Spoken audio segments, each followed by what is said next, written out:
Ada 28 komoditas yang kami siapkan dengan total investasi sampai dengan 2040 itu kurang lebih sekitar 500 sampai dengan 550 miliar US dollar.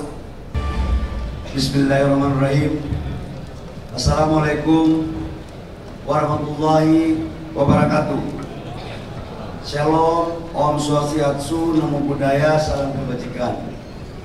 Yang saya hormati Yang Mulia Pak Dubes Prancis dan seluruh Dubes yang hadir pada kesempatan acara hari ini. Yang saya hormati teman-teman dari Komisi 12 yang sempat hadir, Pak Dirut PLN yang lagi top pada pagi hari ini. Sebenarnya acara hari ini kita adalah bagian dari korban by design yang dilakukan oleh Dirut PLN. Ya, kita suruh juga dengannya Ibu Enia yang saya hormati, Prof. Enia Dirjen TPTKE dan Pak Sekjen SDM, Bapak Ibu semua yang hadir dari perwakilan Kemenko, infrastruktur maupun kementerian lain, teman-teman dunia usaha, ada Pertamina ataupun dari asosiasi lain yang sempat hadir, yang saya mohon maaf tidak sebut satu persatu, hadir di undangan yang berbahagia. Pertama, karena ini masih dalam suasana hari raya, izinkan saya mewakili teman-teman dari Kementerian SDM mengucapkan minal aizin wal faizin, mohon maaf lahir batin apabila ada dalam proses perjalanan dalam kurun waktu selama kita berinteraksi ada yang kurang berkenan, tolong kami dimaafkan. Dan memang kalau sesuatu yang kita melakukan perbaikan selalu ada saja yang tidak berkenan, dan itulah konsekuensi logis dari sebuah perjalanan bangsa untuk melakukan sebuah perubahan dan menuju perbaikan. Yang berikut saya harus jujur mengatakan mengapresiasi yang setinggi-tingginya terhadap acara Konferensi Ekosistem Hidrogen pada hari ini. Kenapa? Karena ini adalah kita membuka babak baru dalam mengimplementasikan Paris Agreement. Sekalipun saya tahu bahwa dunia sekarang sebagian yang mengusulkan untuk mendorong energi baru terbarukan dalam menurunkan CO2, dan kita mendorong 2050-2060 bebas emisi, itu mulai agaknya tidak, mulai ragu-ragu gitu, mulai agak tidak konsisten. Tapi saya ingin mengatakan bahwa Indonesia akan selalu berada pada bagian yang akan menjalankan komitmen itu, tetapi dengan penuh hati-hati secara mendalam. Apa buktinya Bapak Ibu semua? Buktinya bahwa Pak Presiden Prabowo telah mencanangkan Asta Cita yang kedua maupun yang kelima. Yang pertama itu berbicara tentang kedaulatan swasembada energi. Di dalamnya di situ adalah energi hijau, energi baru terbarukan, dan hidrogen merupakan bagian daripada visi besar Bapak Presiden. Jadi Pak Dubes Prancis nggak perlu meragukan tentang komitmen Indonesia. Justru saran saya, Bapak tolong tanyakan kepada negara-negara yang telah menginisiasi untuk melahirkan Paris Agreement itu sejauh mana komitmen mereka. Karena ini Indonesia sudah sangat konsisten menjalankan. Nah, ini saya harap bisa kita lakukan secara baik. Sudah barang tentu untuk kita mengimplementasikan dalam konteks energi baru terbarukan dan hidrogen itu tidak bisa secara secara parsial, dia harus secara komprehensif. Dan karena itu Asta Cita Bapak Presiden salah satu diantaranya juga adalah berbicara tentang hilirisasi.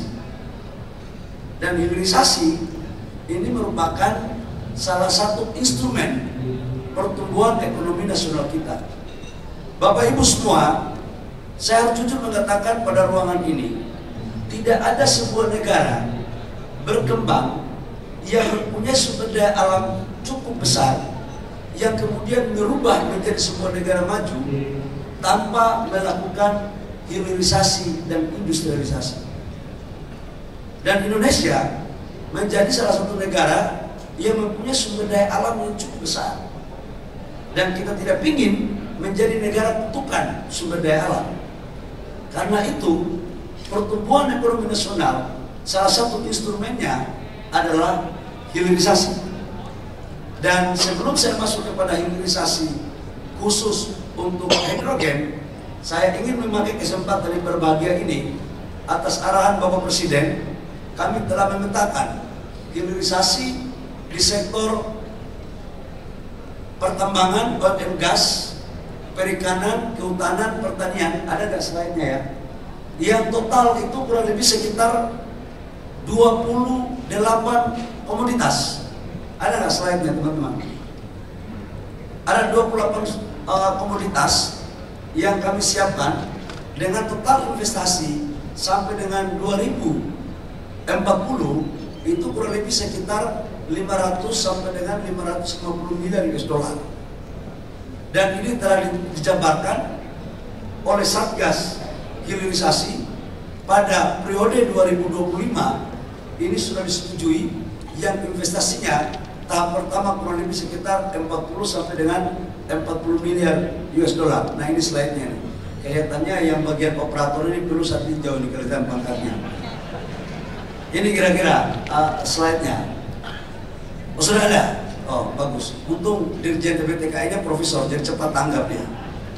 Jadi Bapak Ibu semua, kalau ditanya apa sih instrumen pertumbuhan ekonomi kita dalam rangka penciptaan lapangan pekerjaan yang berkualitas untuk meningkatkan GDP dan meningkatkan pendapatan per kapita kita, yaitu hilirisasi.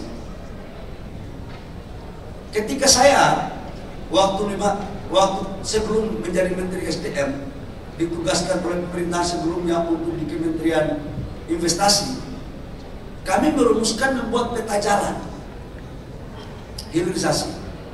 Dan ini banyak negara-negara maju yang tidak setuju dengan peta hilirisasi, karena mereka tahu betul keunggulan komparatif Indonesia dalam bagaimana merubah mendesain terhadap penciptaan nilai tambah secara maksimal. Kita ambil satu contoh, dan contoh ini sudah terjadi. Nikel ekspor kita pada 2018-2019 itu tidak lebih dari 3,3 miliar US dollar. Dan ini terus saya harus katakan, ketika kita menyetop ekspor ore nikel dan kita membangun hilirisasi di 2023, 2024, ekspor kita pada sektor hilirisasi nikel itu sudah mencapai 34 miliar US dollar sampai dengan 35 miliar US dollar. Dan hilirisasi ini sebagai bentuk daripada penciptaan kawasan pertumbuhan ekonomi baru. Inilah kemudian Uni Eropa membawakan kita ke WTO. Dan sekarang nggak perlu kita ragu dan nggak perlu kita takut juga kepada negara-negara itu, karena setiap pemimpin negara sekarang mulai berpikir tentang bagaimana berpikir agar ekonomi domestiknya bisa dipertahankan.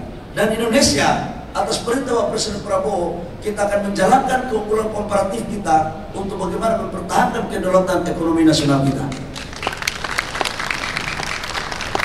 Nah, Bapak Ibu semua, terkait dengan persoalan hidrogen, ya tadi itu sekilas pandang tentang hilirisasi. Hidrogen ini bahan bakunya ada 3 yang kita punya: batu bara, gas, air. Indonesia itu adalah cadangan terbesar nomor 6 batu bara di dunia. Jadi bagi teman-teman investor, apa yang teman-teman harus lakukan? Tidak perlu ragu. Kita mempunyai nomor 6 di dunia.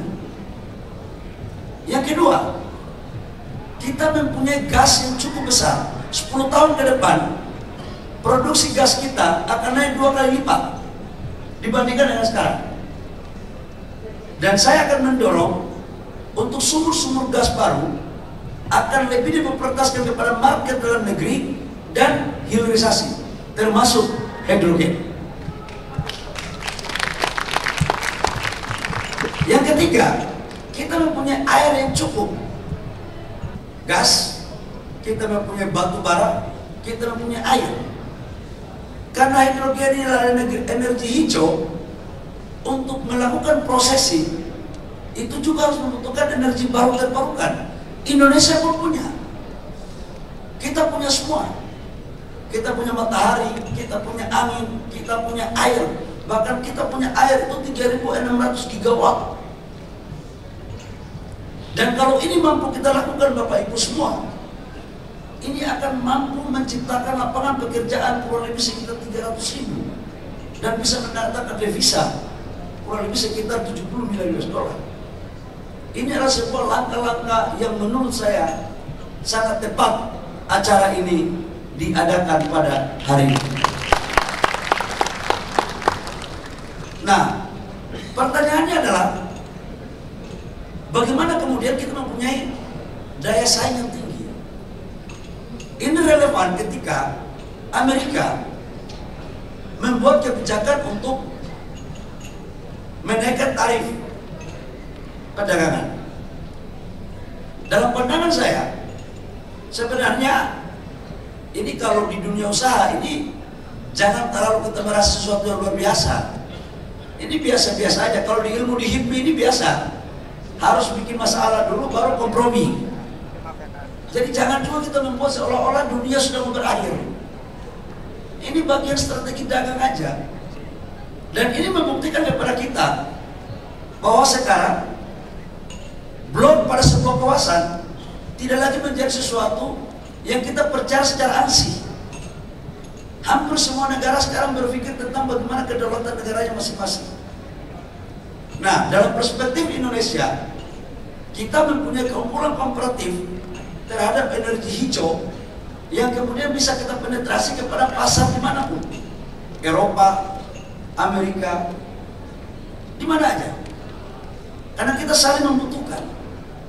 Kita harus membangun komunikasi politik, komunikasi ekonomi yang win-win, yang saling menguntungkan, tidak saling mengintervensi antara negara satu dengan negara yang lain. Disinilah hakikat keberadaan sebuah negara, untuk saling menghargai antara satu dengan yang lain. Bapak Ibu semua yang saya hormati, pemanfaatan hidrogen dapat turut mendukung industri strategis nasional. Saya tahu betul ketika kita mendorong mobil listrik dulu Pak Darmo sama Pak Deputi nih, kalau tidak salah Pak Deputi. Saya waktu itu dia masih di Deputi di Menko Marves. Kita yang mendorong mobil baterai. Jadi mobil baterai itu Menko Marves sama Menteri Investasi waktu itu. Hidrogen ini masih mahal dulunya, belum kompetitif secara harga, dan ini merupakan teknologi yang baru. Dan saya sudah pernah ke Timur Tengah, ke beberapa negara di Eropa, memperkenalkan teknologinya. Ini sebenarnya cukup bagus. Nah, tetapi dari waktu ke waktu kekinian, pastikan biaya overheadnya itu akan lebih murah, pasti akan lebih kompetitif. Nah, kebetulan mazhab kami dan mazhab Pak Presiden Prabowo itu kompetisi. Saking beliau punya mazhab kompetisi, 3 kali jadi capres baru menang. Apalagi dalam konteks dagang, pasti akan memberikan ruang yang cukup besar. Nah, sekarang pertarungannya adalah bagaimana agar mobil listrik yang baterainya dari LFP atau dari nikel itu bisa bersaing dengan hidrogen. Itu Pak Darmo. Saya tahu Pak Darmo ini lagi jualan untuk buka pasar ini kelihatannya. Nah, dalam perspektif itu, kami dari Kementerian SDM akan membuat ruang yang sama. Nanti Ibu Enia tolong dibuatkan regulasinya yang baik, tapi dengan harga juga yang lebih baik. apa yang disampaikan oleh Pak Darmo tadi itu harganya 500 perak karena barangnya daripada dibuang, mendingan diuangkan, kira-kira begitu. Bukan capex murni itu sebenarnya, karena masih costnya tinggi.